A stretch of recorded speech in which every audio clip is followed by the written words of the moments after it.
Here are a few of the biggest family fights when it comes to money. Number 9. No relief. Malik Halfacre told his baby mama, Jeanettrius Moore, he would get half her stimulus check one way or another. The first time Halfacre came around asking for the $1,400 COVID relief check, Moore refused him. Instead, she offered Halfacre $450, which he declined. He wanted his rightful cut. Moore told Halfacre that he made no contributions to their daughter's living expenses and thus didn't deserve any of her money. Nevertheless, Halfacre swore he'd be back, and next time he wouldn't leave without the money. According to those who knew Halfacre, he needed the money. Halfacre hadn't worked in a while. As a charged criminal, Halfacre lived a rough life. 3 years prior, he was released from police custody in a plea deal after being accused of putting 5 rounds into someone on the northwest side of Indianapolis. His reported laziness didn't help much either. Desperate times call for desperate measures. Halfacre showed up at Moore's house on a Saturday evening. Moore was sitting on a curb when Halfacre pulled up, glared at her, left for a few minutes, then came back. This time, Halfacre waltzed into Moore's home. Halfacre started rooting through Moore's purse when he got into the house. 4 others watched the scene unfold, one of those people being his daughter. The other individuals were Moore's 35-year-old cousin, Anthony Johnson, her mother, Tomika Brown, and Daquan Moore, Jeanettrius' 23-year-old brother, who stood up to Halfacre on behalf of his sister. In response, Halfacre pulled out a handgun and fired several rounds into each person inside the house. Halfacre left with his baby daughter and put the cops through a hostage situation before finally surrendering to authorities. Number 8. Disney split.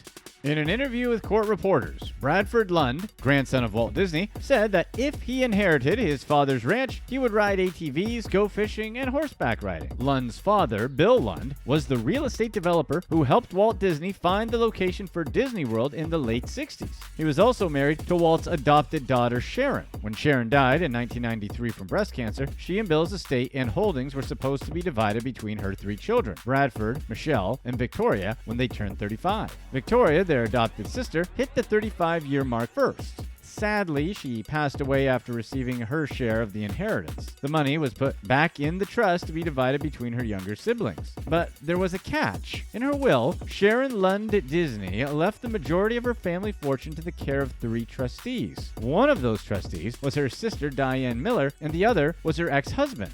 As a stipulation, the trustees were supposed to grant the twins their $200 million halves if they deemed them responsible enough to handle such vast amounts of money. Bradford Lund was 23 when his mother died and has been fighting for his share of the inheritance for over 15 years. Amongst the Disney stock and royalties was the ranch in Teton. After Diane died in 2013, the trustees decided to sell the ranch to make a quick profit. Lund found out and took legal action. However, the judge deemed him unfit to manage $200 million.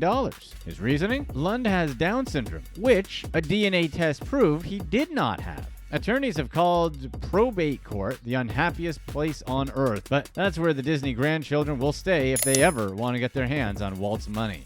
Number 7. ALZHEIME'S play. Donna Marino's scheme was in trouble. She and her husband, John Marino, were parked outside their bank, and all he wanted to do was go inside. But Donna could not allow that. So she told John that the last time he went inside the bank, he made a big scene due to his Alzheimer's, embarrassing himself in front of dozens of people. John believed Donna and waited out in the car while she met with the tellers. The only problem is that John doesn't have Alzheimer's, and Donna didn't want John to see the bank documents. If he had, John would have seen that his wife was taking money out of his pension and transferring the money to her side of the family. Since 1999, Donna had been using John's retirement money to help her brother pay his rent, siphon money to her mother's account, and finance other financial handouts. Donna told her husband, who was in his 60s, that he had Alzheimer's and shouldn't be trusted with money management to get him off her scent. While John may have succumbed to Donna's scam, their daughter Elena smelled something strange coming from the family's bank account, especially after John came to her with his concerns. In 2020, John and Elena reported Donna to the police, forcing their mother and wife to turn herself in. Overall, investigators estimate Donna took $600,000 from her husband. Money that's long gone. Number 6. Faked status. It took 19-year-old Alan Ruby stealing his grandma's credit for his parents to finally cut him off financially. Alan got caught spending thousands of dollars on expensive trips and shopping sprees, all on grandma's dollar. Not only was he cut off, but Alan was charged with theft. One day, he approached his mother and demanded access to the family bank account, which was quite large. John Ruby and his wife Kathleen built their small fortune over the years spent in the publishing business. They're not mega wealthy by any means, but rich enough to send their son Alan to Oklahoma University. Alan bragged about being rich while in college. He'd wear Rolexes and carry around Louis Vuitton bags for added effect. However, the luxury items were not purchased with his parents' consent. Now, Alan's riches were gone, and he intended to get them back. That's why he confronted his mother, Catherine. He did so with his father's pistol. When Catherine refused, Alan opened fire. Alan's 17-year-old sister, Catherine, heard the shots and rushed inside. Sadly, Alan shot her too. He waited for his father to get home and took his life last. Alan partied at the Ritz-Carlton in the aftermath. Not long after his party ended, investigators interviewed Alan, and the teenager confessed to all 3 murders. In court, Alan pled guilty. According to District Attorney Jason Hicks, Alan's grandparents pleaded with the courts for a life sentence. Otherwise, Alan would have certainly been sentenced to death under Oklahoma state law. Number 5. Moore family. The Moore family has been rich for generations, epitomizing the old money society in England. But recently, 3 members of the Moore family have been locked into a war over their late mother's £40 million estate. That estate includes a £2.2 million mansion on the Isle of Man and a trusted setup by their grandfather long before they were born. Christian Velarde, the oldest, his sister Rebecca, and their younger brother Matthew can't agree on what to do with the money. Christian argues that the inheritance should be split between him and Rebecca, whereas Rebecca supports the judge's original ruling that the £40 million fortune should be split 3 ways. Christian's argument for excluding Matthew is based on his divorce. In 1997, their mother removed Matthew from the will after the divorce. However, the most recent version of the will appeared to have added him back.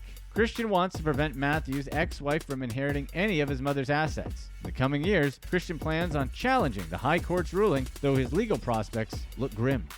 Number 4. Marshall inheritance.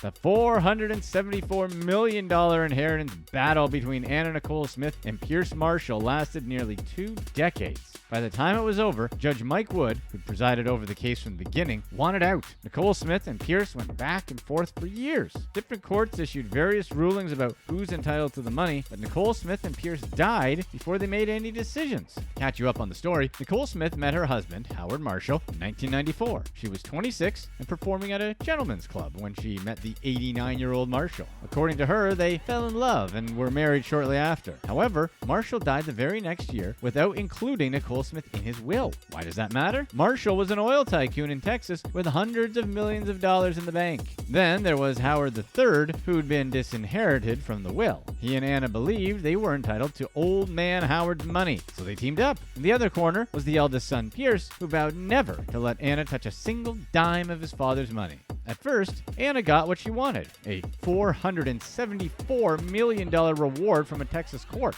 Then, an appeal stripped the fortune away, and up the court ladder it climbed. In a bizarre turn of events, both Anna and Pierce died within a year of each other, leaving their close relatives to continue the fight for them. That was until Judge Wood recused the court from their case in January 2017, officially bowing out of the 20-plus year legal battle. Legend has it that the fight continues to this day. Number 3. The Tiger Queen. Publishing tycoon Dominic DeSouza was only 56 when he died performing a rendition of Hey Jude at a BBC awards ceremony in 2015. DeSouza didn't have any children or a known spouse, so his £600,000 fortune went to his sister, Maria DeSouza. However, a Russian woman named Svetlana Bresneva claimed that she was DeSouza's wife in a British high court. Bresneva's work was in Dubai. When Arab royals abandoned their big cats, the tigers end up in her care. According to Bresneva, she had met D'Souza in 1994 and got married in 2014. According to her, she was by his side for most of his life, even though his entire family had no idea who she was. D'Souza denied there was a marriage and claimed that a wedding certificate from Klisvostok in Russia in 2014 was forged. Bresneva, nicknamed the Tiger Queen, showed up to a court in Dubai with a handwritten will and called it D'Souza's final requests. However, the will failed to mention she was his wife, a detail the courts picked up on pretty quickly. They threw her case out, only to pick it back up in 2019. Number 2. Don Juan of KISHU. The reason I make money is to date attractive women. is the opening line to the Don Juan of Kishu. The book is an autobiography written by a Japanese businessman named Kosuke Nozaki, who embodies the legendary character of Don Juan, focusing on his escapades with women. The book was, of course, a massive success. Nozaki became a minor celebrity in Japan, similar to Hugh Hefner in the United States. And like Hefner, he attracted many young women searching for someone to spoil them, all except for Saki Sudo. According to some speculators, she wanted much more than just a piece of the high life, especially after Sudo was arrested in April 2021. She married Nozaki in 2018, despite many warning the Don that the former 22-year-old Japanese adult film star was a gold digger. The haters cited times when Sudo went on expensive shopping sprees as evidence of her true intentions.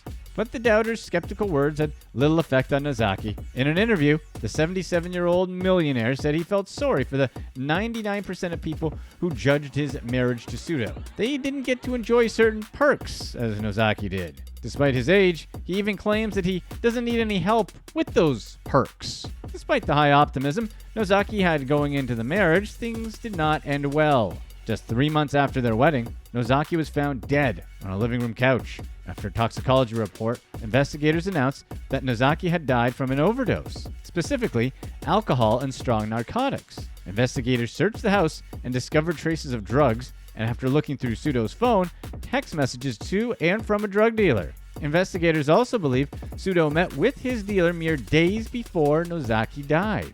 While this meeting can't be 100% proven, Sudo did some very suspicious things in the immediate aftermath of her husband's death. Just 2 months after Nozaki died, Sudo made herself the president of his real estate company. Witnesses say she called a shareholder meeting to make the announcement while declaring she would receive an annual salary of $1.5 million. Sudo used her new position within her late husband's empire to send herself $300,000. She paraded around in her new job for 3 years before authorities brought murder charges against her. Number 1. Inheritance dating.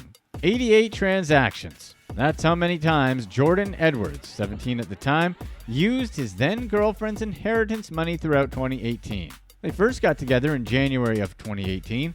Their relationship ended in November when Edwards' girlfriend discovered that 700 pounds were missing from her inheritance. When his girlfriend confronted him, Edwards expressed shame and remorse, promising her that he would pay back every cent. Instead, Edwards continued stealing from his girlfriend's account. By November, he had taken around 15,000 pounds of her inheritance. She canceled debit cards, contacted banks, trying to figure out where all her money had gone. After further investigation, she and authorities traced the purchases back to Edwards, who pleaded guilty to aggravated theft months later. Click here to watch one of these next videos. And let us know in the comments whether you'd rather have made $50 million on your own or have inherited $50 million.